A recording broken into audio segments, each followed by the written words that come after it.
tindakake wis wajibe kudu dielengke adan wis kumandang wayahe sembayang netepi wajib jamuwe pangeran salat dadi cagake agama limang waktu kudu padha dijaga kanthi istiqomah lan sing tumamina lawe sempurna yen berjamaah subuh luhur lan asar salat sayakti ngedoi tindak mungkar maghrib isak lan jakepe prayogane ditambah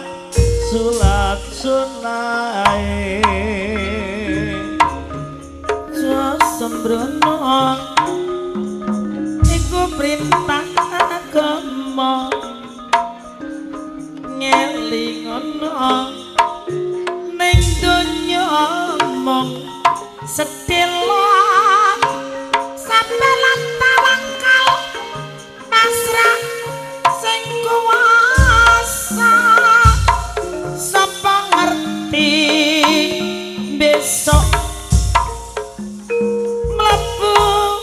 swarga turi-turi putih tak tandur nyang kebon agung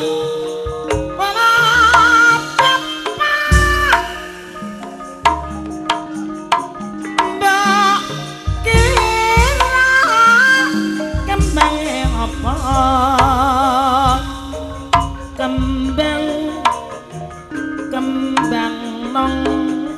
nong aku seneng kembange menongo ayo kanca bisa setia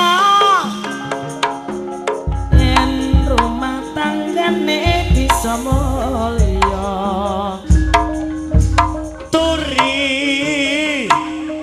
turi putih ditandur ning lampean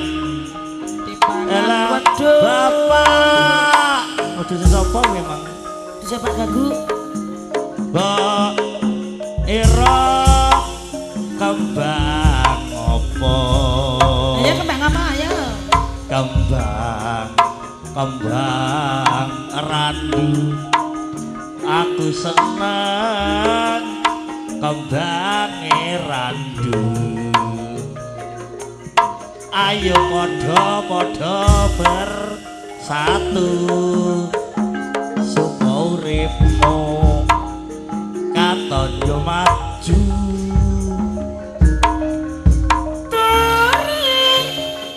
turi putih tak tandur nyang kebon agung walau ya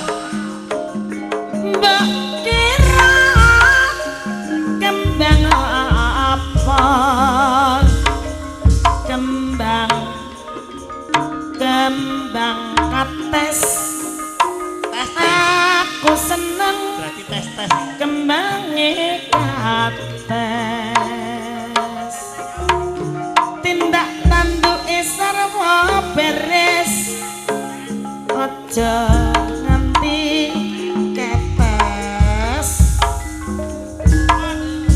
turi turiput teh ditandur ning sawah lampeyan dipangan sapi sampine Pak Rudi paling wong digawe wong sampine Pak Rudi go ira kembang opo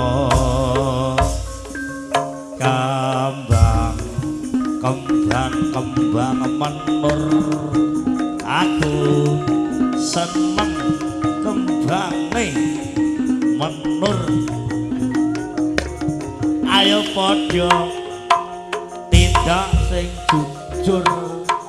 supaya urip ben makmur. Terima kasih. Gerbong kate nyokot gerbong.